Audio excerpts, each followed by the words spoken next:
cold wind runs down the nape of your neck. The chill of the frost snakes around every inch of your body, a force that feels more malevolent with every step you take forward through the blinding white forest. The snow had been relentless for a week now, with it starting earlier in the season than normal. You can't remember which day it was when you were split from the group you had come with, or how long you had been sheltering in the cave from the blizzard. You knew there was no more waiting, however, as your growling stomach made sure you were aware. You needed to find someone, anything, and you needed to find them now. You walk for hours, but every step feels like a day. The cold saps at your energy, making each movement feel as if it were a Herculean effort. It's at the moment you almost feel like dropping and giving into death that you spot something. A small camp comes into view, with a sputtering fire and a single tent standing against the towering trees around it. Using the last of your energy, you crawl into the warm embrace and take a minute to soak up the heat before opening the tent. Your eyes adjust to the dark, but your brain can't comprehend the scene. Human body parts, flesh, and a pot of grease and fat, and a figure more beast than man sat gnawing at a bone. Its gaunt figure shifts as it quickly glances up at you, grey leathery skin and red eyes piercing through the dark. The details on its face contort as little bits of grease and fat dribble down its sickly chin.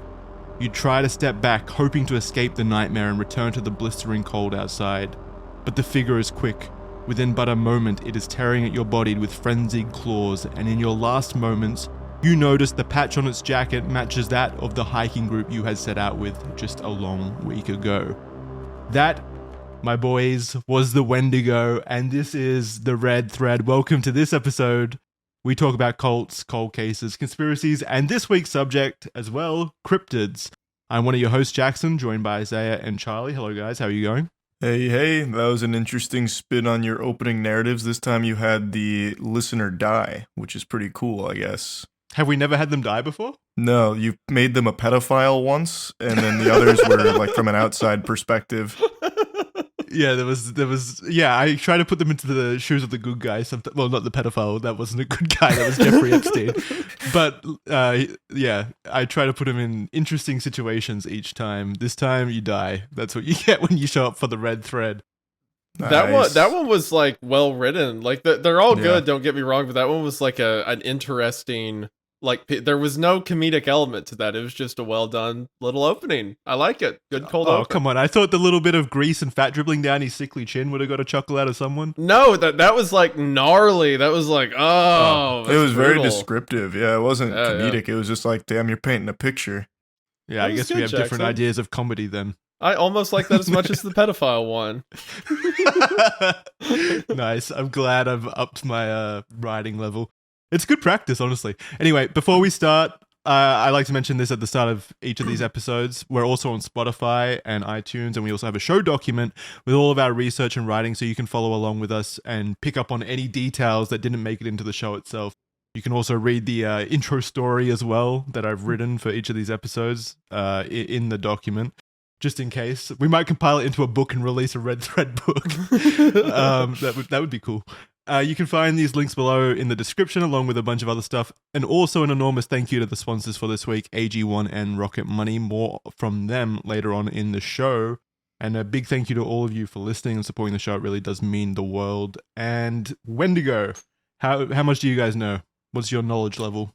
Pretty base level. I mainly know it from pop culture stuff. Surprise, surprise. So like Until Dawn. I believe Pet Sematary is also the Wendigo, if I'm not mistaken. Pet Sematary, the Stephen King book? Yeah, yes, isn't that it's about Wendigo? Yeah, it's the Wendigo. It's the Wendigo, yeah. So mainly those two. I don't think I've heard of it before. Yeah, I can't imagine you know anything about him. So, when did you first hear about him? I originally heard about the Wendigo when I was a kid. My grandfather used to tell me stories about it. My family has like Cherokee ancestry, so my grandfather always thought it was fun to like sit around and talk about Native American legends, things that go bump in the night.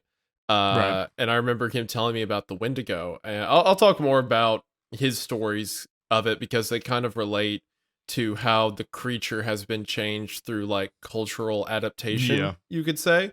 But I remember hearing about it as a kid, and the imagery of it always interested me.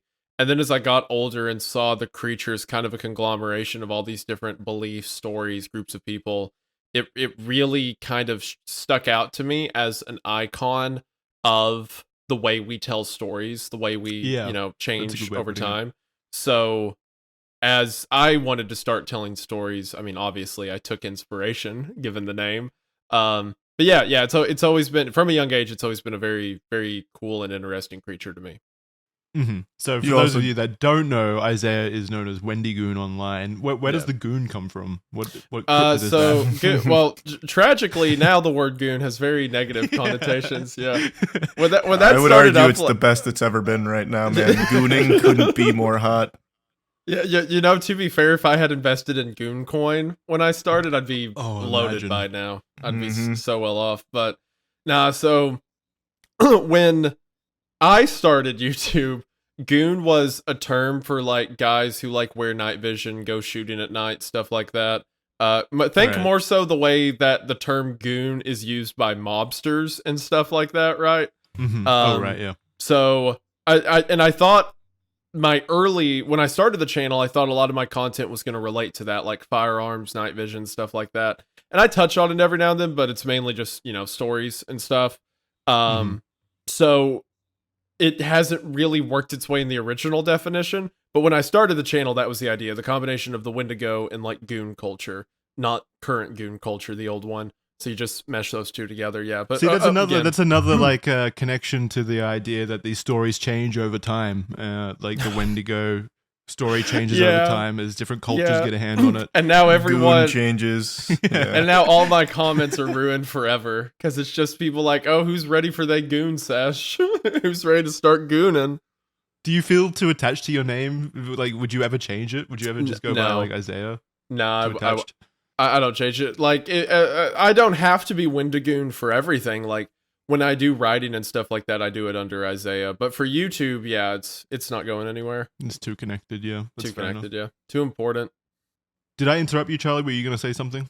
No, it was just, you reminded me, I also know about the Wendigoon the Wendigo from the Nightmare Room, if you guys remember that old show. I don't. I've heard of it, yeah. Yeah. Yeah, that was like a kids' scary stories type show, and they had one for the Wendigo, if I remember correctly. The TV show Hannibal. Might have been Are You Afraid of the Dark? Sorry, what did you say? It might have been Are You Afraid of the Dark? It was one of the two. Was there ever a Goosebumps story about the Wendigo? I feel like there would have been. Probably. With how many Goosebumps there were. And what were you saying, Isaiah? Hannibal? Yeah, the TV show Hannibal. Yeah, definitely. That features Wendigo. Not Wendigoon. It features Wendigo imagery. pretty substantially. Well, the modern interpretation of the Wendigo, anyway. Yes, which we'll get into. Yeah. Okay, so the Wendigo, just for a top level perspective for people, is also known as the Wendigo, the Wittigo, the Wittico, the Atchin, the Chenu, and Kiwok. And it's a cryptid that translates to the evil spirit that devours mankind, which is pretty cool. That's a pretty cool translation. It's kind of a cryptid that stems from the Algonquin people, which is a First Nation language, I believe. You guys might have to like step in here on this one. Yeah, so Algonquin is like a dialect that's spoken by, or at least was spoken by, a lot of different tribes in like Northeast United States region. So groups of people like the Ojibwa, the Cree, people like them, they would speak Algonquin dialects. I don't think it was the exact same language. I think there were variations of it. But a lot of the Algonquin speaking tribes had some legend of the Wendigo. As a matter of fact, the word Wendigo, like while now in legend connotation, it means the evil spirit that devours mankind.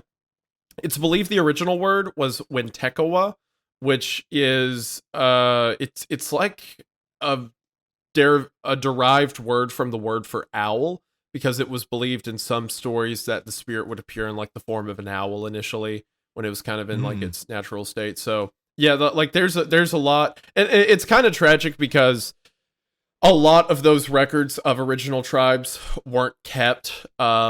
Or at least they weren't, recovered as, westward expansion destroyed a lot of the culture around it and stuff. So sadly, a lot of that's been lost. But from what has been maintained, that seems to be the original roots of it. Yeah. But yeah, and like you said, it's very prevalent in the Algonquin tribes, like the tribes that spoke that language or the derivatives of that language. Yeah, And the tribes, just for people like me who aren't like super familiar with First Nation history and stuff like that, the Algonquin people, or the people that speak that language, extend pretty far down south into America, right? Like I'm pretty sure there's some in like Kentucky and Tennessee, so it's not just like Canada. They come all the way down to like the Ohio River area and stuff like that. So yeah, it's a very large area. Yeah. There's a large amount of these tribes covering a pretty large stretch of America and different areas in America that all have their own stories and interpretations of this central figure known as the Wendigo. Is that pretty apt? Yeah, pretty much. Like it's they may have different names for it, but it typically follows the same beliefs, ideas, stuff like that. You could even this is a bit more to be argued like as we get on into the episode, but even some Western beliefs, like things around the Skinwalkers, share some similarities. Yes. A lot of it has changed to where beliefs around the Skinwalker have kind of merged with the cultural idea of things like the Wendigo. So people believe that maybe like, some pages got mixed up at in like our mindset around the two creatures. But given some similarities, there's theories that maybe it originated as one legend, and then as groups of people spread out, the stories changed with them as they went. So there's beliefs that, legends of the Wendigo basically go across the entire North American continent. They just maybe are under different names, different descriptions, stuff like that. Right. Yeah. And to complete this top level perspective or overview of the Wendigo, it's basically a cryptid that is formed, at least in most stories that I read, is formed from a human who kind of leaves the morality of the society that they're born into and does despicable acts such as cannibalism, or shows other forms of greed for survival, or it's a lot of cannibalism in like harsh environments just to survive, that forms them into the Wendigo, and then they become insatiably hungry for human flesh. That's most of the stories I've read, and that kind of, to me, encapsulates the idea of what the Wendigo is. So would you guys like to go on about the appearance of the Wendigo? I'll take the appearance. So it's depicted in various ways across different cultural interpretations and time periods. The more historical design is described as emaciated, its skeletal frame protruding through taut, mummified skin. Others envision it as a towering figure reaching up to 4.5 meters in height, its size increasing with each human it consumes to giant proportions. Yeah, so that's an interesting little aside there. That's in some stories where the Wendigo kind of amasses the bodily proportions of the people that it eats. So as it becomes more insatiable and more hungry, it grows in size from all the, humans that it eats. So it's just growing in size and becomes more and more insatiably hungry. That's in a lot of those stories, and it shows like the roots of the story being about how human greed will it can't ever be like satisfied, because you'll just keep getting hungrier. Yeah, that's like with the original legends of the Wendigo, like the earliest recorded ones, their appearance was almost that of a corpse. Like they were described as very emaciated. Their lips would be gone, their eyelids gone. They look like these bodies that have just got up and started walking around. And they would feast on, they weren't that powerful originally. They would like feast on dead animals and stuff like that. But then as the legend became more fierce, it became more stories of like things that go bump in the night. It developed like, superhuman speed or like claws or something. It became more of a predator. So then that legend begins to meld with other legends of the time, legends of giants in the area, which people from my channel know I have a bit of an obsession with. Legends of giants of the area kind of fused together with legends of the Wendigo, and you started to get these stories of these creatures that become taller and taller, and in some stories they're as tall as the trees, and they go through looking for any creature to devour. A detail that's pretty common across Algonquin stories is that they're never not hungry. They're constantly ravished. Which is part of the curse of having the Wendigo spirit possess you. Because the Wendigo isn't like you eat this thing and then you just transform into a creature. It's if you commit an unspeakable act like cannibalism, you are possessed by an evil spirit that turns your body into this creature. So the host never feels satisfied. They're basically a passenger, like they're being possessed. They're taken over by whatever this evil spirit wants. So you're a prisoner in your own body and miserable constantly as you witness yourself kill and hurt people around you. So it's very a very not good thing to happen. Very strong way to deter ideas of things like cannibalism. Yeah, exactly. In these like tight-knit communities where you want to kind of deter these things, it's a very effective story. Yeah. To kind of, do that. And this is the more historical design, the one that Charlie just described. This is the more historical design or description of what the Wendigo is. And interestingly enough, I think the most accurate representation of that is in the game Until Dawn. I was just about to say, that's exactly how it's depicted in Until Dawn for the most part. Yeah, in a lot of other stuff these days in the modern representation of the Wendigo, it does differ a lot from that kind of visual representation of this like sickly, kind of like a zombie almost, or a vampire kind of aesthetic, like a classical vampire anyway, aesthetic. It differs from that, but yeah, Until Dawn was very, very faithful to that. Until Dawn, I believe it's been a while since I've seen it, but I'm pretty sure Supernatural and their second episode they did Wendigos, and I think they called it something else. It was Wendigo, but they pronounced it weird. It was like the Wendigo. That's what they called it. Yeah, the Wendigo. So there's a bunch Supernatural. Of yeah. Nice. In the second episode of the show, I remember that. I'm pretty sure that version looked more like the emaciated people, if I remember right.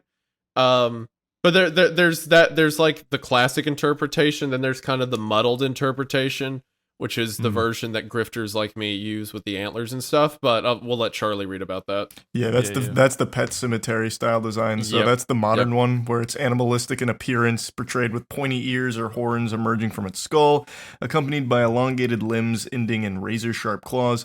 Its lips are either gnawed to shreds or entirely absent, a consequence of its insatiable hunger driving it to consume even its own flesh. Its eyes sunk deep into its skull amid a haunting red glow, and its presence is often heralded by a putrid stench of decay and death that precedes its arrival.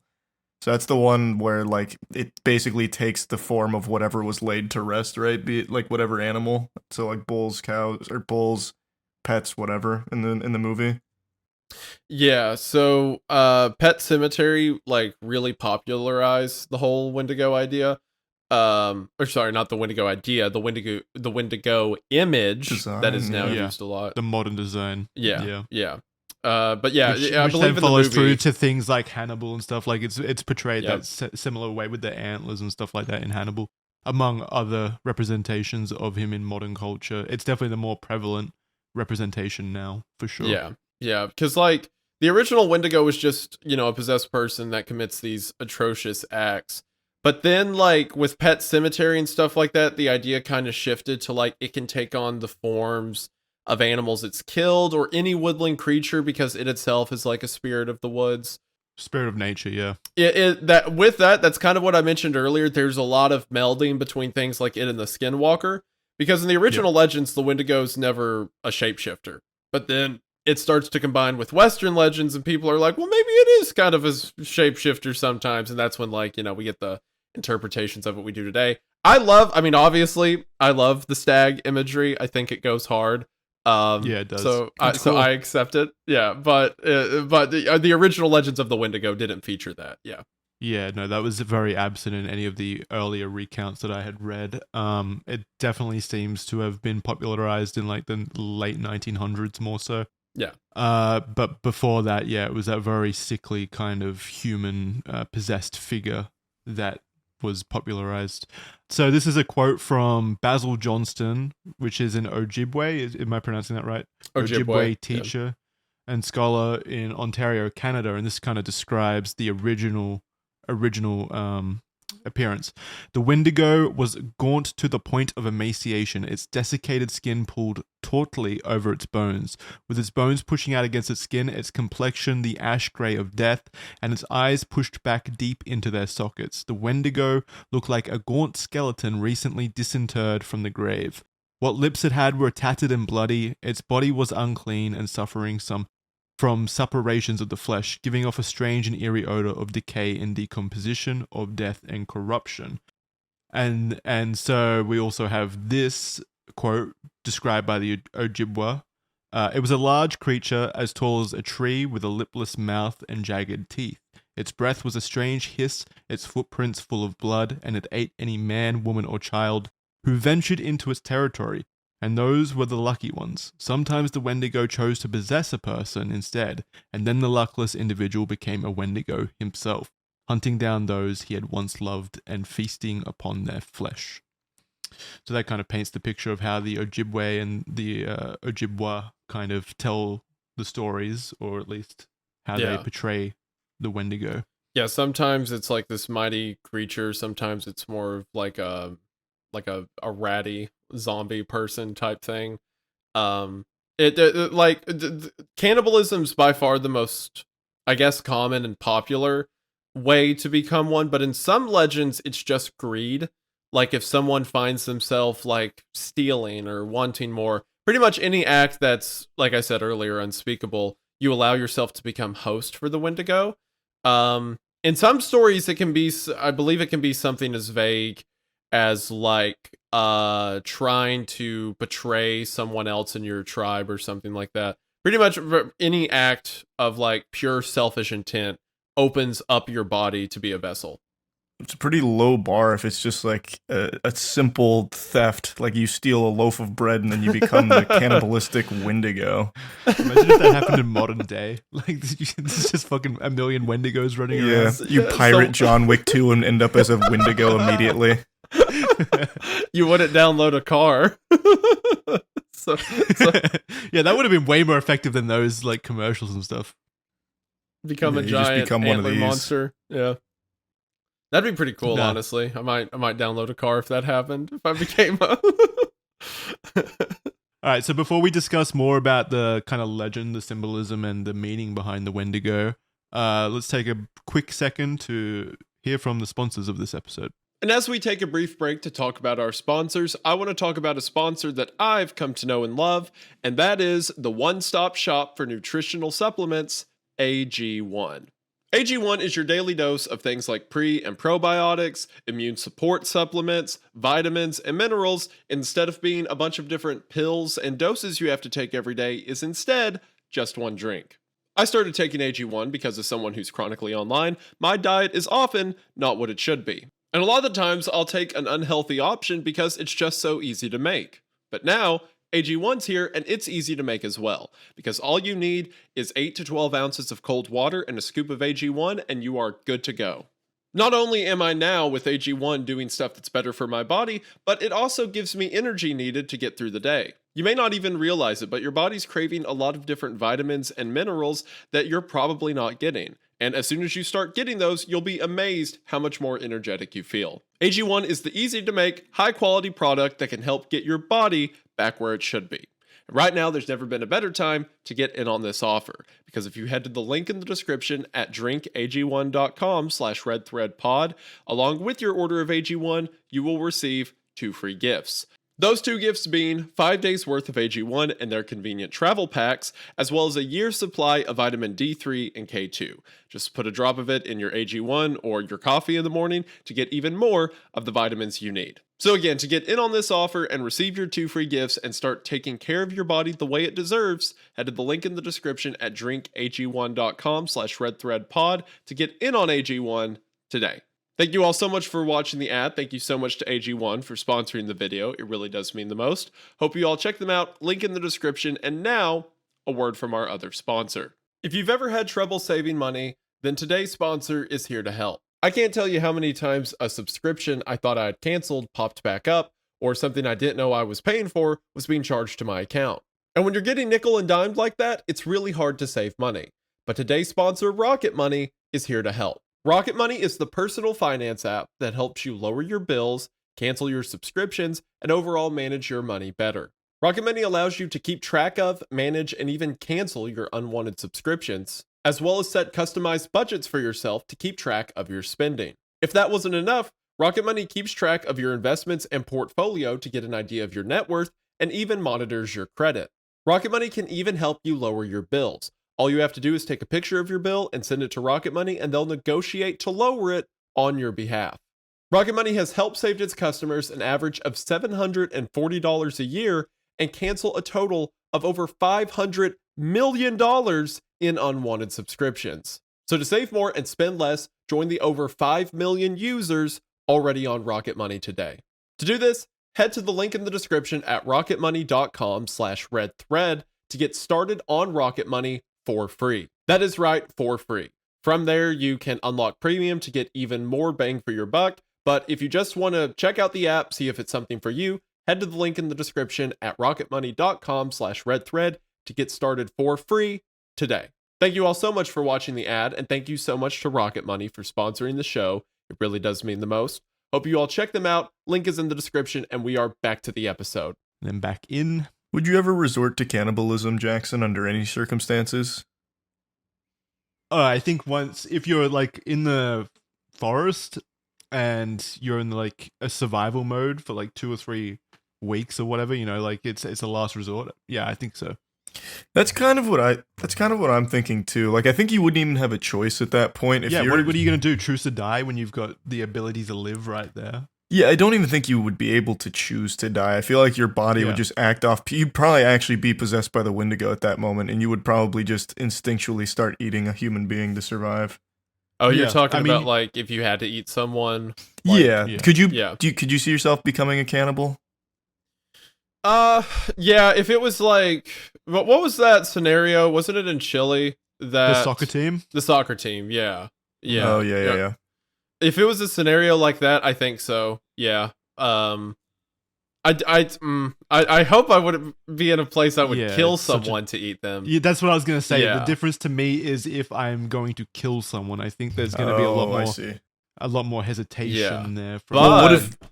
Could you start nibbling on them before they die? Yeah, could you see yourself doing that? We could like just converse about it. Like, I'll share my thigh and you give me your ass cheek, and then we'll like feed ourselves slowly to the point where we might be able to survive. I remember reading about, this is super dark, but I remember reading about the true story that Moby Dick was based on. I forget what the name of the boat was, but there was a boat that was attacked by a whale, began to sink, so the survivors were at sea for like a month in just these little dinghies, and they like decided that they were going to have to eat one of the people on the crew. So I think they like casted lots for it. And the person who got it was so miserable that like he was excited to die and happily like, you know, did it. And then they talk about like eating, like parsing out pieces of his thigh, but like sucking on his bone marrow, stuff like that. Yeah. But if he was so happy to die, why didn't he just like put his hand up initially? Because this was like seafarer time, like 1800s, so they were all like Christian and saw it as like, you know, wrong to want to take your life. Right. When it's out of his hands now, he's relieved of that. I feel like that's a lie that they said they killed that guy straight up. they just killed him, and they're like, oh, it was the luck of the draw, and he loved it. Actually, yeah, he was actually super happy when we killed him. Like, he said thank you on his way out. That's it. I didn't believe in any kind of. He was actually so happy. You should have seen him. Like he'd do it again if given the option, I'm sure. I think it's morally okay to do just about anything if it means you are going to survive. Yeah. I don't see anything wrong with, like, you know, you're like, sure, it's like unspeakably horrific, but you've got to do unspeakably horrific things to live sometimes. So yeah. All right, so let's continue on with the legend, the symbolism, and the meaning of the Wendigo. The legend of the Wendigo is deeply ingrained in the oral traditions of North American tribes, predating the arrival of Europeans. Due to the nature of it being passed down orally through the generations, it's difficult to pinpoint exactly when it originated, but it's certainly been a story that's been circulating within Algonquin tribes for centuries at the very least. Some anthropologists suggest that it emerged as a cautionary method of social conditioning intended to teach community members of the dangers of isolating themselves from society morally. Across many variations of the legend, humans are depicted transforming into Wendigos due to cannibalism born from desperation in harsh conditions, such as extreme hunger or cold. Additionally, the tale may have served as a warning to children, urging them to not venture too deeply into the wilderness, where the Wendigo is said to lurk. So it's kind of hard to tell exactly when this started and like what the actual origin of the myth was, because like we said, it's like been passed down orally throughout like centuries basically. So it's really difficult to pinpoint the direct origin of it. But yeah, it's always been about that kind of cautionary tale of like stay within the community, stay within the moral fabric of the community. Don't stray too far. Don't be a drain on the society. Otherwise, you will become a Wendigo and you'll be ostracized and no one will like you. No one likes Wendigos. And also, children don't go outside because there might be Wendigos outside. You know? It's no different than growing up and your parents are like, you have to finish your vegetables or the boogeyman's coming or whatever. It's the same kind of thing. Just putting some kind of fear in there to conform. Like, don't do this, don't do that kind of thing. Yeah, it's very effective, or at least it definitely was back then. I can imagine, especially with more spiritually aligned people or communities. Yeah, I can imagine it was a very effective way of socially conditioning your society or your community or whatever. So it's no surprise that this was passed down through multiple tribes and extended across the country, across these tribes, all the people that spoke the Algonquin language. I think it's interesting how like nearly every culture in the world has some story to that effect, right? Like some legend to kind of like keep the curtails of people tucked in. And it's interesting to see how different like groups of people around the world adapt them. Some is myth, some it's like religion, stuff like that. I don't know, it's fascinating. Anyway, they always tell the same kind of they always teach the same kind of lessons though. It's like we have this innate need to talk against greed and stuff like that because it's not something you want in your community. Obviously, you want to be able to curtail that immediately. So it's cool to see the different interpretations of how to kind of enforce that belief upon people. Yeah, absolutely. So various indigenous tribes regard the Wendigo as extremely dangerous owing to the insatiable thirst for blood and their ability to corrupt other healthy individuals or entire communities. For some, the Wendigo serves as a symbol of the importance of community and the perils that arise when individuals stray from the group or show otherwise antisocial behavior. The harsh realities of life in the northern boreal forests, marked by severe hunger, bitter cold, and isolating conditions, were constant threats faced by indigenous people, obviously. I mean, very difficult environment to survive in. Numerous Wendigo narratives commence with an individual or a small group isolated and cold in the forest, separated from the community, and then obviously bad things happen and a Wendigo takes over an individual in that group and eventually cannibalizes the entire group to survive.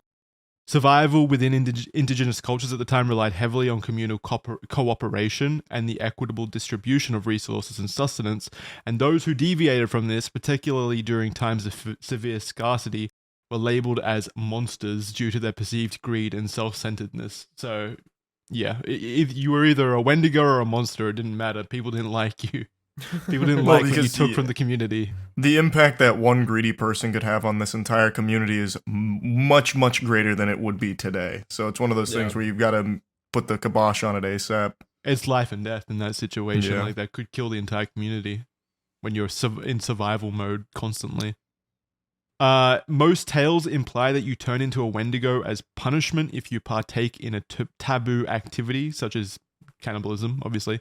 But other stories paint the Wendigo itself as being a more direct avenue of the transformation, as they tell experiences of people becoming a Wendigo just by crossing paths with a different Wendigo. Isn't that how it happens in Until Dawn? Yeah. So in Until Dawn, you can, I think, become the Wendigo if you fuck up and the Wendigo gets you.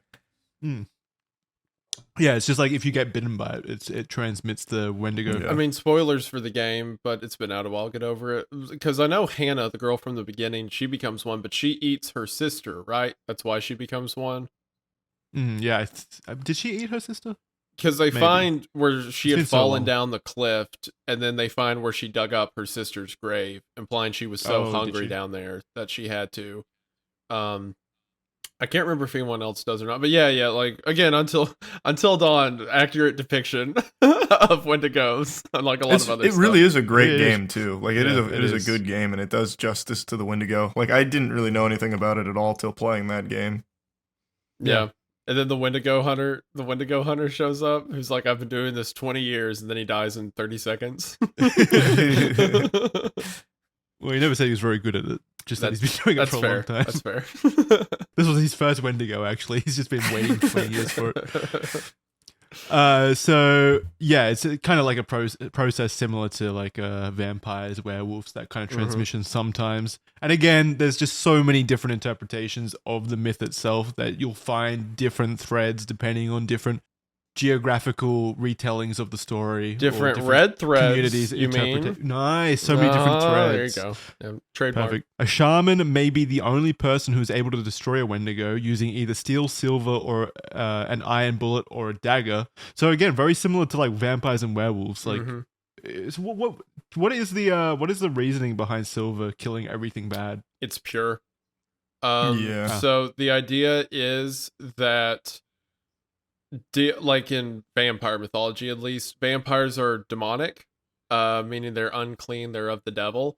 So anything that is pure and holy, they have a resistance towards. So silver, that's also why they can't see themselves in mirrors, because old mirrors were made out of silver. So that's why they can't be seen in it, because silver's pure and a vampire is not. Is that why the sun hurts them? Because it's pure as well? It's light, radiance? I think the idea, it used to just be they were nocturnal, they hid at night, so they wouldn't be seen. I don't know when the detail that the sun physically hurts them got added to the mythos. That'd be interesting to look into. But yeah, the original idea was they were like demonic. Okay. I don't think there's anything about the Wendigo being nocturnal. I've definitely seen interpretations of the Wendigo during the day and stuff like that. So the interesting one there is steel. That being one of its weaknesses is steel is like so everything. broad. Yeah, it's like so many things. You could hit it with your car. You could get a katana out. Like it's very vulnerable, actually. Well, even a dagger. That's like at that time, everyone's probably got a dagger, right? Yeah, and anything can kind of be considered a dagger if it's small and pointy. You just Wendigo shows up and you just stab him, like you just shank him and he dies immediately from a dagger. Like, yeah, you got your prison shank out of a bar of soap and it just instantly vaporizes it. Some old like shaman just runs it over in a Kia Soul. That's what I love about these kind of mythological or cryptids or figures like vampires and werewolves. And like it sounds so cool on the page or whatever. It's like, oh, this like really mythical creature who's really strong, has supernatural strength and everything. And then at the bottom, it's like 100 ways to kill it, and everything it's weak to, and it's like weak to everything. To give like some garlic. credit to the Ojibwe and stuff like that, steel wasn't super common, right? Like that was few and far between. Most of the stuff they had was wood made, right? True. So like steel would have been a hard come by. So it probably was like a special, rare relic, the way silver would be in like European culture. Yeah, and maybe that's why we don't see any more Wendigos anymore, is because steel. Because we've all got steel, yeah. The Industrial Revolution killed all of them. No one talks about it. Where's the conservation effort for the Wendigos? Yes, Ted Kaczynski, the original voice for the Wendigos. Yep. Some stories claim that a Wendigo's heart must be cut out and melted or burned in a fire before the spirit is truly destroyed. So that's one way of killing it. That's like the most common way of killing it in classic narratives, because the idea is the spirit is cold and like, a part. It's like a spirit of like the winter, so to speak. Like it's associated with cold a lot and things like starving, freezing to death.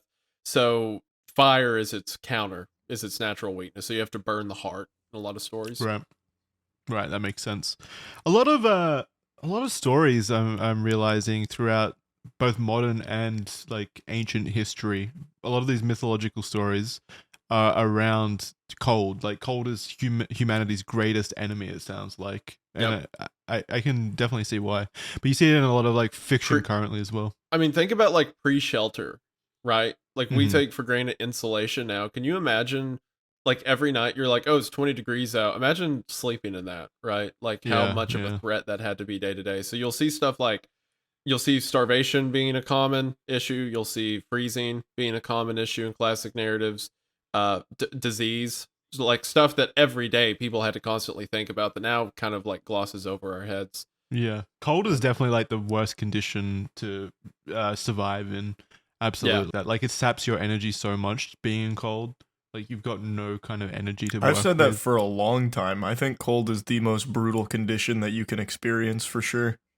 Okay, so, yeah, to survive in, like, to contend with, yeah, but I still prefer being cold than being hot, personally.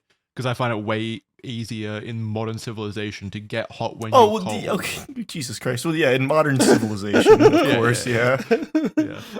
That's the only, Jackson's that's the only civilization I've been a part of. Jackson's like, counterpoint, Charlie. I am in a nice house right now. Bet you never thought of that. Counterpoint, I turn my heat on. No, but yeah, back even in like the early 1900s and stuff, like, yeah, being cold would suck. Counterpoint, Charlie, I'm in Australia. So we don't have cold. Cold is like a 20-degree day, or whatever that is in Fahrenheit. The Wendigo can also be described as more of a spirit, which we've kind of talked about already, which possesses a human by biting them or through a dream as well. Apparently, there are some stories where you can contract Wendigo through a dream. The possession can be cannibalistic, violent, and deranged, and greedy, gluttonous people are more susceptible to being possessed by the Wendigo spirit, obviously. Yeah. So let's move on to the first tales. I've got this. Legend has it that the earliest Wendigo tale revolves around a lost hunter and were orally shared within First Nation communities. The stories would tell of a lost hunter venturing out to find food for his family, where he would become disoriented in the harsh winter wilderness. Driven by insatiable hunger, he resorted to cannibalism upon entering another man. I was so confused on that. I was like, holy shit. That's a different Wendigo story. Have you ever been so hungry you entered another man? Oh, that's a different kind of hunger you're talking about. Yeah, that's a totally different kind of hunger. You're right. Charlie ran right over that one, just taking off. Oh, that's great. I had to take a pause there, like immediately upon reading that. I was like, wow, this is a crazy story, Jackson. I didn't make it up. Yeah, I didn't know the Wendigo were so cool. You said the way it's phrased too is like it's in the Old Testament. Like, no, this is very important detail. Yeah. Oh, gosh, sorry. That's the best red thread moment so far. He resorted to cannibalism upon encountering another man in the woods. Wait, well, it's still not ruling out the entering, to be fair. It's not mutually exclusive. We don't know how cold this guy was, okay? Maybe. There's only one way to get warm. The harsh winter has you going all types of different directions here to get warm again. Oh, you're cold? Well, in my culture, there's only one way to warm someone up. Oh, all right. Sorry, go ahead. Attacking and consuming the flesh, he transformed into a crazed half-human, half-beast creature. From then on, he lost connection to his human consciousness and roamed the forest, driven by an unrelenting urge to prey upon unsuspecting humans. And that's the way that most of the original stories kind of trend or go. Patient Zero, yeah. Yeah. But then continue on with this next one. This one's pretty interesting. One of the most famous stories involving the Wendigo involves Swift Runner, a Cree hunter and trapper who resided in what is now central Alberta during the 1870s. While details about Swift Runner's early life are sparse, it's believed that he was highly regarded within the Cree community and worked as a trapper and guide for the Northwest Mounted Police. Swift Runner was married, fathered 6 children, but unfortunately he descended into the depths of alcoholism over time. His excessive drinking frequently led to conflicts and disturbances within his community, eventually resulting in his family being exiled from the tribe. During the harsh winter of 1878, Swift Runner and his family ventured into the forest searching for signs of any kind of hospitable community. Upon stumbling upon another settlement, Swift Runner pleaded for assistance, recounting how he and his family had been banished and perished from starvation during their journey. However, the inhabitants of this town grew skeptical. Swift Runner appeared healthy, so why had his family succumbed to starvation while he remained unscathed? Suspicion mounting, the figures of authority in the community endeavored to investigate further. Under pressure, Swift Runner confessed that his family had actually been living in a campsite or cabin deep in the woods, but there wasn't enough food for everyone to survive. The authorities demanded Swift Runner lead them to the campsite, and upon arrival, they were confronted with a scene of unspeakable horror. Bones were scattered everywhere, broken in half and hollowed out, as if the marrow had been sucked out of the bone. Among the grisly remnants, a pot brimming with human fat was discovered, confirming that Swift Runner had consumed his own family. Frantically, Swift Runner attempted to justify his actions, claiming to have been possessed by an evil spirit that drove him to commit the acts. However, his explanations fell on deaf ears. Swift Runner was brought to trial in 1879, and a mere 20 minutes of deliberation, he was sentenced to death. On December 20th, 1879, he met his fate at the gallows, becoming the first individual legally hanged in Fort Saskatchewan. Wow. That's crazy. That's crazy. So here's his confession as well. At the moment, the devil Wendigo, which is one of the Wendigo titles, suddenly took possession of my soul, and in order to live longer far from people, and to put out the only witness to my crime, I seized my gun and killed the last of my children and ate him as I had done the others. Some weeks later, I was taken by the police, sentenced to death, and in 3 days, I am to be hanged. That was his confession in 1879. Yeah, so he was still sticking with the Wendigo kind of explanation for why he did what he did. And it's kind of important to note that like the Wendigo myth was obviously very, very prevalent in these communities at this time and leading up to that time. So he knew that it was a excuse to use. That doesn't mean that it was actually true or anything like that. But this is a real person. This one's not just a legend. This is a real case that happened. This is an actual family murder and then act of cannibalism. He's just using the Wendigo as a scapegoat. It was a very, very interesting case. And then while the Wendigo legend existed in oral history for many centuries, the earliest European written record of the Wendigo comes from Paul Lejeune, a Jesuit missionary who resided among the Algonquin people in the early 17th century in what is now known as Quebec. In his writings, Lejeune recounts a woman's warning about an action, a term used to describe the Wendigo, that had preyed upon nearby tribal members. She cautioned that the creature would continue its voracious consumption of their people if it were not drawn away elsewhere. The devilish woman, so this is a quote, a report by Paul Lejeune written to his superiors in Paris, 1636. So this is 200 years before what happened with Swift Runner in 1879. So this is how early this story extends. Even the Europeans were talking about it through reports in the 1600s. This devilish woman added that the Wendigo had eaten some Atikamegukan. These are the tribes that live north of the river that is called Three Rivers, and that he would eat a great many more of them if he were not called elsewhere. But that Atchin, sort of a werewolf, so he kind of related it to a werewolf, would come in his place to devour them, even up to the French fort, that he would slaughter the French themselves. So even Paul Lejeune's like worried about the French. He's like, we got to get our people out of here. We got to make sure. Hey, this lady who says that this person's killed like 100 natives, they might hurt some French guys. We should. Now we got to take this shit seriously. Yeah. Yeah, but yeah, they were even talking about, like, the Europeans were talking about in the early 1600s. So this is how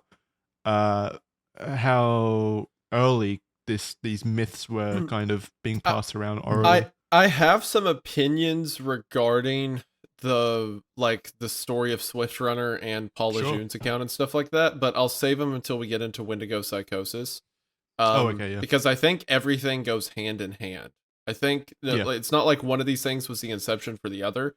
I think there's a reason they're all tied into each other. Another notable tale features Jack Fiddler, a respected OG Cree chief and medicine man renowned for his prowess in combating Wendigos. Fiddler claimed to have vanquished 14 of these malevolent beings throughout his lifetime. Some were believed to have been sent by rival shamans, while others were once members of his own band who had succumbed to an insatiable craving for human flesh.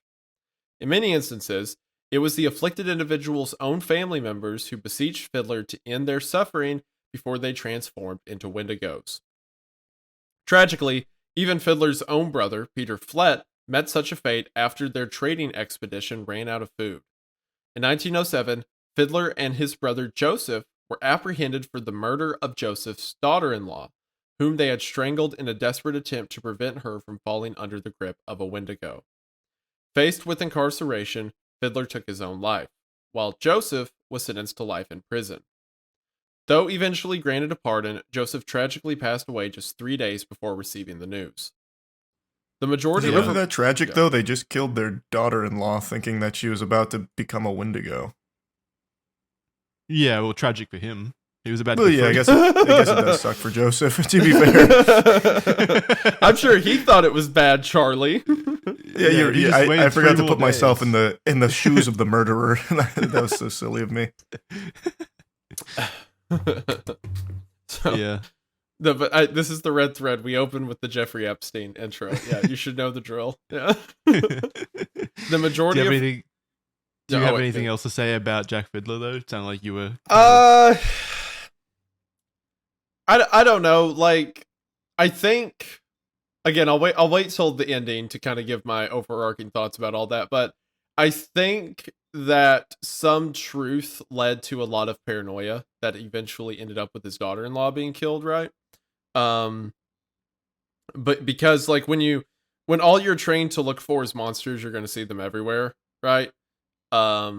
And I think that's what led to a lot of instances like that. I guess we'll get into it when we talk about Wendigo psychosis. Yeah. I am curious, though. He claimed to have vanquished 14 Wendigo. Does that mean he just killed 14 people, or is he just completely making that shit up, you think? Considering that he was, like, quote unquote renowned by local tribes for his work, he probably did kill 14 people. I think he, like, his claims are probably just like, I went out into the forest, saw a Wendigo and killed it. No, I'm not saying that he killed 14 Wendigos. I'm saying he murdered 14 people, and the other tribes were like, "Wow, I guess that guy was a Wendigo." Yeah, that's kind of what I'm thinking. I bet he actually just did execute 14 people, and he's like, "But they were a Wendigo," and they're like, "Oh my god, he saved us. He did us a good favor." I feel like they would have, like, someone would have been upset about that earlier. I feel like it really is. I feel like it really is just like he went out into the forest and he came back and he's like, I had an experience with a Wendigo out there. Don't worry, guys, killed it. Yeah, I mean that's possible too. That's super. It's not like they're gonna go out there and verify it, and it could just be a bunch of baloney. Yeah, plus he's a respected chief. Like he did at least kill his brother and daughter-in-law, though, right? Like, yeah, that's 7 stones. So that's at least 2 on his body count. Yeah, so I guess it's not impossible to believe that he killed others, but I feel like there was a bit of bluffing there, maybe. To wrap up this last section about it, the majority of reported sightings and experiences happened between the 1880s and 1920s. However, Wendigo sightings are still reported in certain locations like Kenora in northern Ontario near the Cave of the Wendigo to this day, and many people still believe the Wendigo roams through northern Minnesota and Canada. Kenora, in particular, is believed to be the Wendigo capital of the world. Yeah, I couldn't find any details on why it's the Wendigo capital of the world. It just seems like people really it's where like all the sightings happened, and a lot of the legends originate in that area, stuff like that. Yeah, but I haven't seen any like substantial sighting reports or anything, anything crazy. Another thing, since we're kind of wrapping up like the legendary stuff about it, the Wendigo was such an evil spirit that to the people who believed, like, the legends and beliefs of like the Algonquin speaking tribes and stuff like that, it was considered taboo to say its name because you're asking for it. Kind of.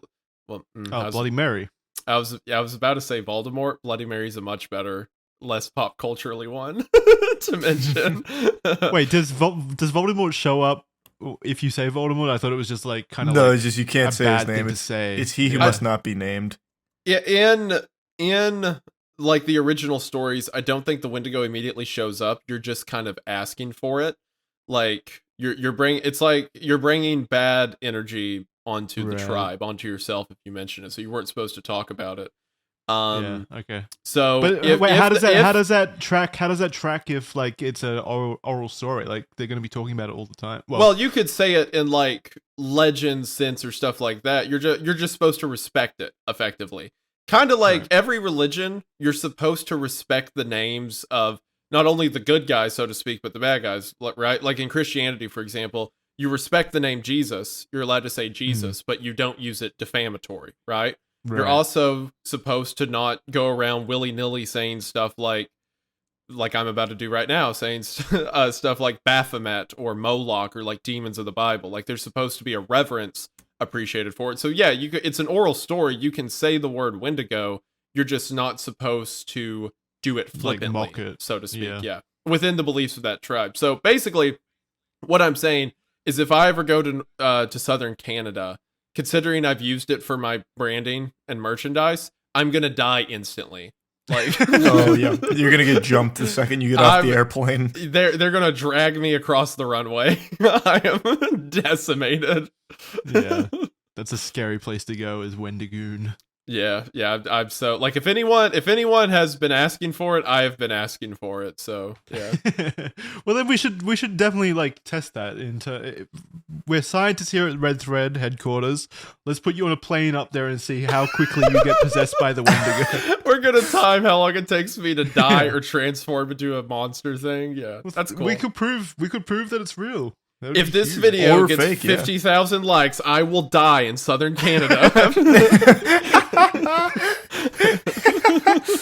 First subscriber milestone. Yeah. If this channel gets 1 million subs, I will cast myself into the cave. Yeah. Oh no! If we get 1 million subs, let's all go up to northern Canada and try to survive a week in the blistering cold and see which one of us falls victim to the Wendigo. See which one of us eats the other one. Yeah. That's what we'll fall victim to is the Wendigo first. Yeah, that or as Charlie mentioned, the entering. Yeah, as soon as Charlie enters one of us. This isn't what I signed up for. Oh man, yeah. You just gave someone out there the worst smut idea ever. Can you imagine we hit the subscriber milestone? Everyone's hyped, like, oh, they're actually going to go out there to the Wendigo, and we just start fucking up there. They just sponsor an orgy.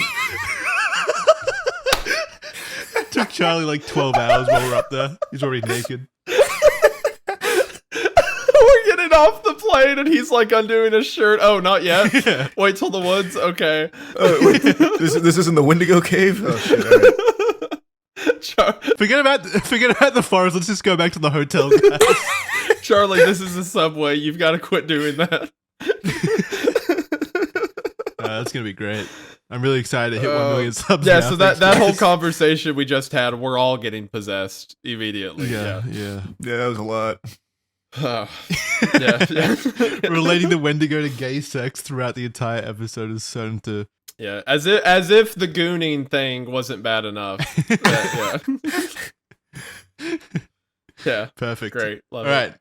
Let's move on to Wendigo psychosis and try to forget about what just transpired. Please. So, Wendigo psychosis is a condition believed to afflict individuals residing in Wendigo hotspots, particularly by the time period before the First Nation tribes encountered the Europeans.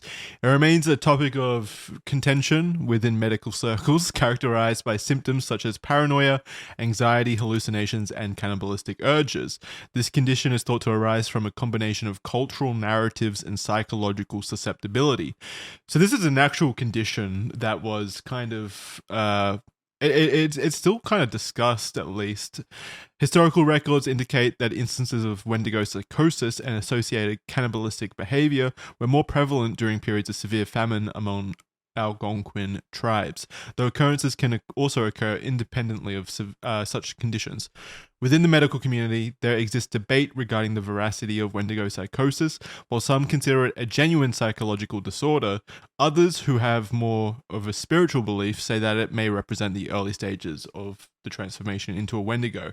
So there's some people that believe that it's an actual medical condition brought on by these stories, like a psychosis formed from believing the stories, and then obviously you have the more purists that believe that it's just like someone being transformed by the Wendigo. And this is a quote from the Wendigo psychosis as described by APA Dictionary of Psychology. So this is an actual entry in the Dictionary of Psychology. I don't think it can get much more official than that. This is the quote, a severe culture-bound syndrome occurring among northern Algonquin Indians living in Canada and the northeastern United States. The syndrome is characterized by delusions of becoming possessed by a flesh-eating monster, the Wendigo, and is manifested in symptoms including depression, violence, a compulsive desire for human flesh, and sometimes actual cannibalism. So I think what this looks like is like the people trick themselves into believing the Wendigo so much that they kind of manifest the symptoms.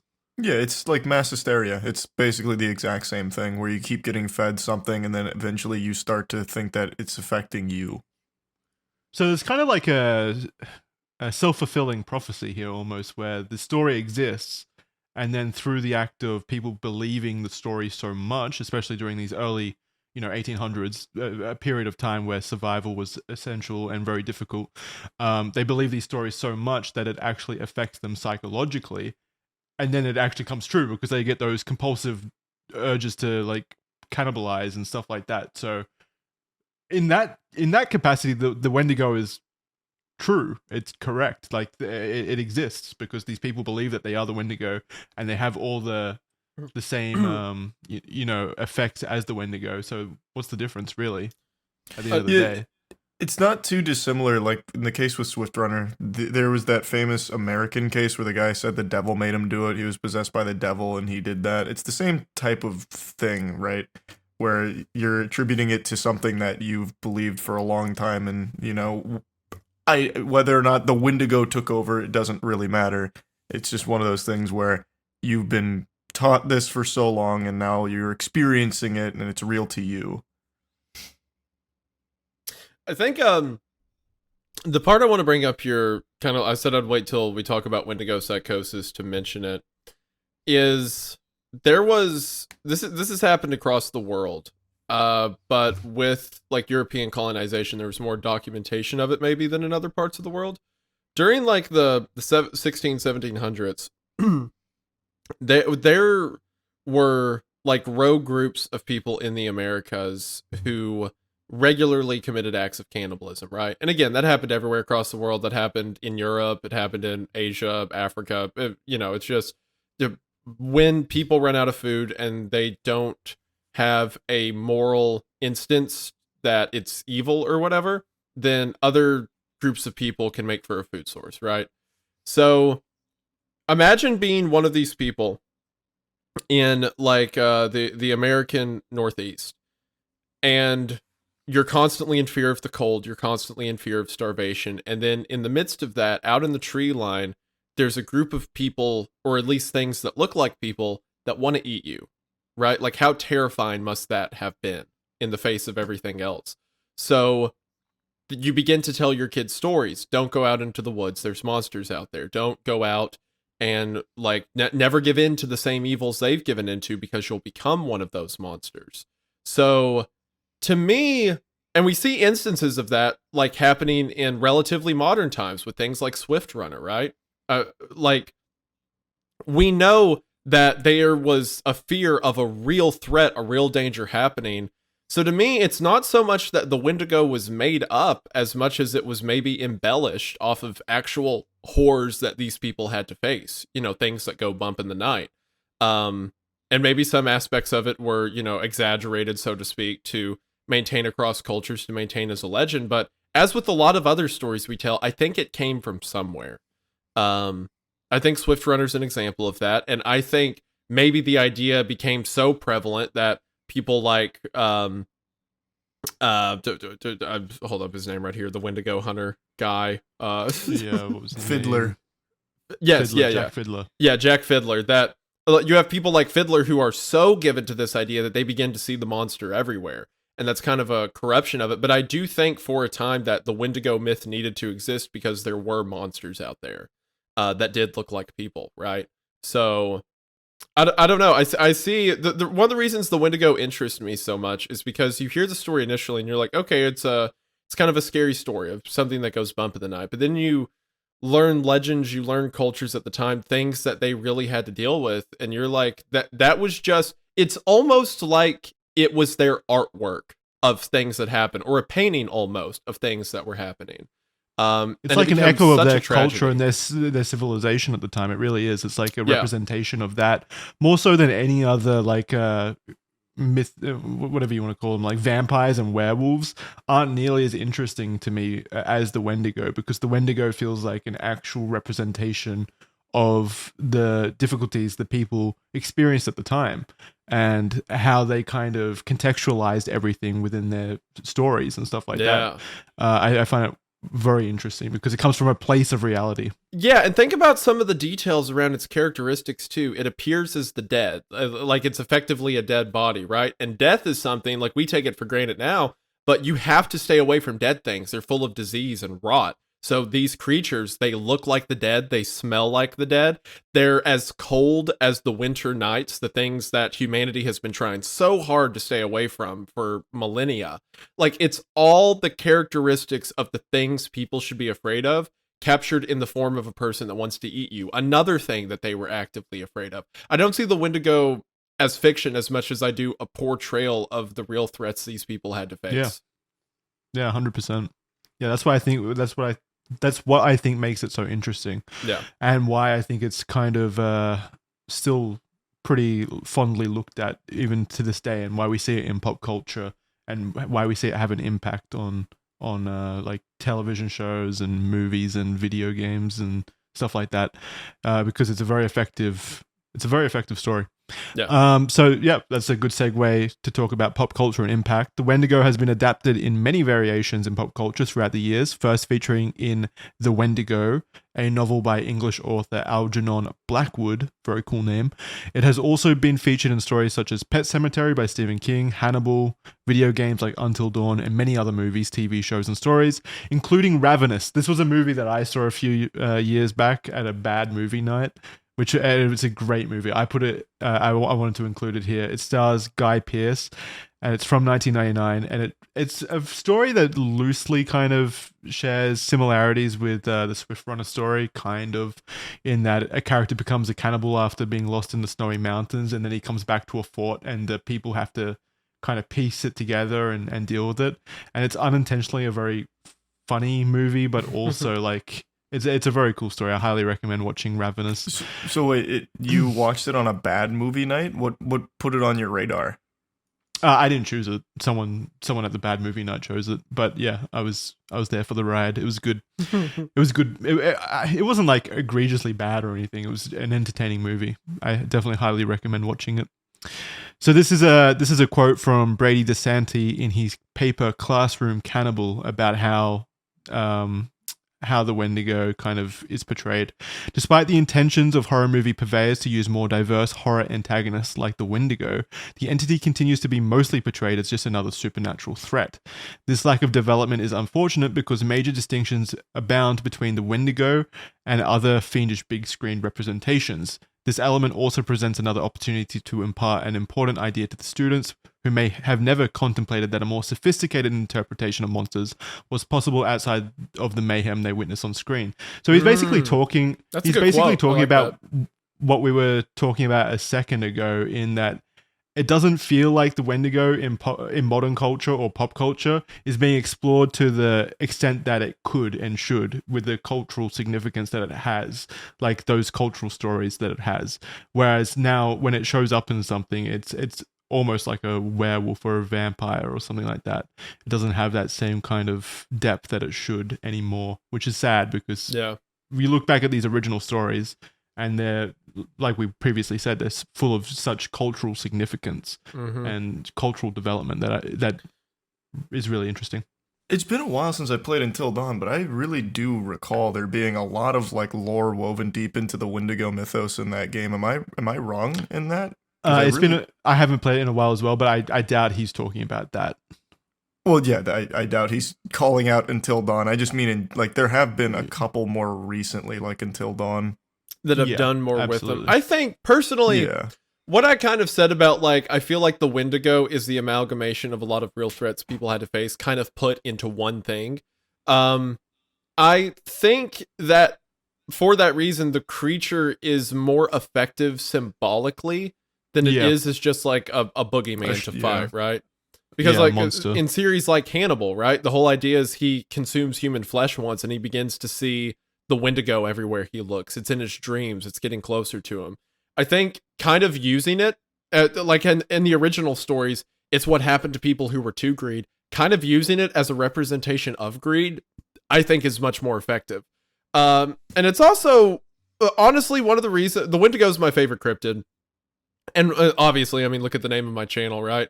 But one of the reasons it is because, for one, the stuff I mentioned earlier, it was introduced to me by my grandfather as a scary story. And then I grow up and learn that it's kind of the end result of a lot of real threats people had to face. But then take it into modern culture. It changes its form. Stephen King kind of says that it takes on characteristics of animals. But then that accidentally leans it back into stag imagery from like ancient European stories and mythos and stuff like that. So now we have the visual of the stag, of the young man sort of stepping into his role in the world, and then the temptations of the world around him. And then you have like this desecrated form of it, like a symbol of like how far humanity can fall. And then that symbol gets still reused in modern stories and things like that. And it's all these different endpoints of cultures across the world that have never talked to each other made into one tale. And kind of like what you mentioned earlier, Jackson, we're telling the same stories over and over. We're just doing them in different ways. And I think it's so interesting how the Wendigo is kind of a final stage of that. It's always fascinated me from a storytelling perspective. Yeah, absolutely. It's like the amalgamation of stories told by 100 different communities all converging into one core idea that people dance around with. It's very interesting, very fascinating. I love it for that. It's very culturally significant, and I definitely think it's up there in terms of cryptids. Let's wrap there. I think we've talked about everything we need to talk about. We do it with every cryptid episode. Where does this go on your cryptid tier list? I don't know if it beats Goatman. I'm gonna be honest with you boys. Goatman, really? I think Goatman's more culturally significant. That's just me. Yeah, it's just me though. Goatman's the amalgamation of everything humans have feared for millennia now. Yeah, goats and men. Goats and men. Goats and men.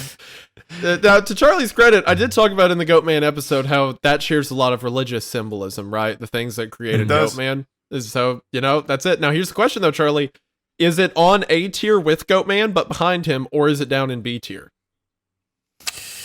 Well, it's good. I can put it up there with them. I'd say they can hold hands together. Goatman and the Wendigo formed an alliance on my tier list. I think they're both very cool. That's a cool. Scary alliance. And you have Mothman at S tier though, right? So he's above all.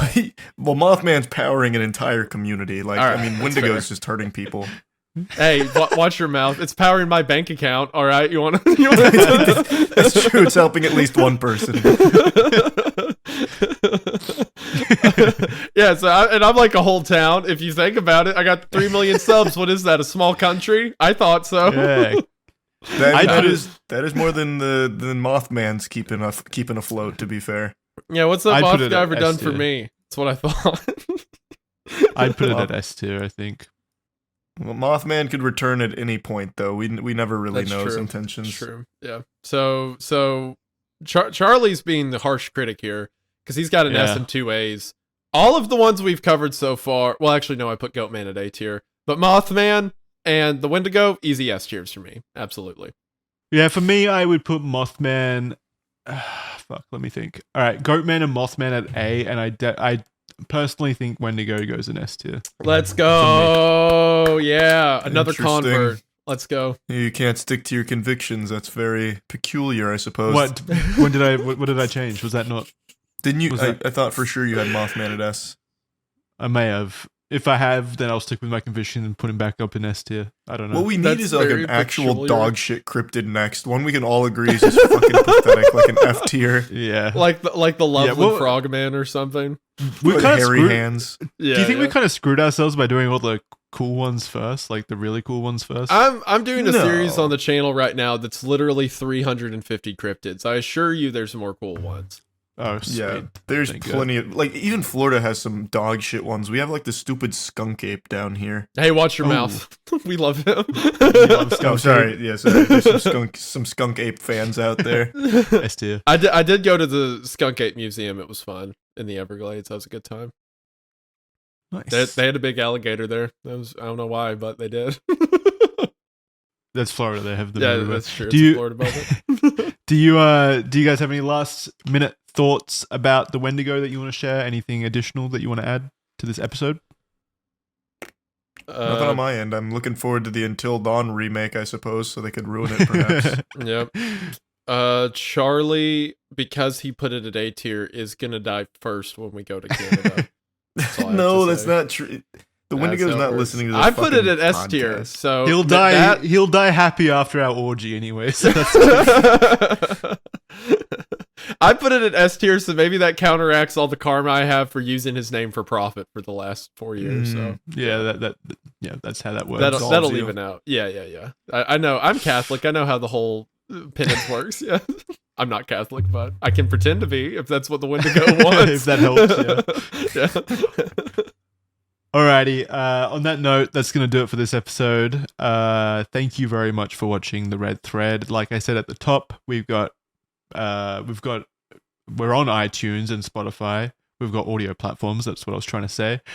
Big thank you to the sponsors of this episode, AG1 and Rocket Money. Please go check them out below. Links to everything we've talked about, including the show notes, will be in the description below. Really appreciate everyone for the support. It's been phenomenal. People are really supporting the show, especially over on Spotify. It really does mean the world to all three of us to see how much you guys enjoy the Red Thread. Feel free to show it to some friends and family. Did I tell you guys that my grandmother watches the show? Aw. Yeah, She's you never- brought that up. You That's told so me that. sweet. It was adorable. Yeah. Shout out to you, Nan. appreciate the view. I had my pastor say that he watched the Red Thread, that he checks it out. After the Hey. orgy comment, he may not, but Oh, yeah. until then, He's out ski Well, that's- after that. When you go into a Wendigo episode, you have to know that it's going to lead to an orgy It's- at some yeah. point as part of the Yeah, cultural significance. yeah. It's gonna get pretty sexy. Yeah. But unironically, thank you all so very much for watching the show. Yeah, It really thank means you. the world to like step out into these new projects and kind of test the waters. Like, let's see how people like it, and then you all show up in droves. It means a lot. Yeah. Thank you. It really does, and it lets us have fun. It's a lot of fun talking about this stuff. Like we wouldn't have the memory of all three of us going up to Canada for a nice orgy without this show. So I really Exactly, appreciate that. Yeah. Thank you very much for watching, and we'll see you on the next episode of the Red Thread. Thanks. Goodbye. Bye, everyone. Thank you. Thank you all for watching. Goodbye.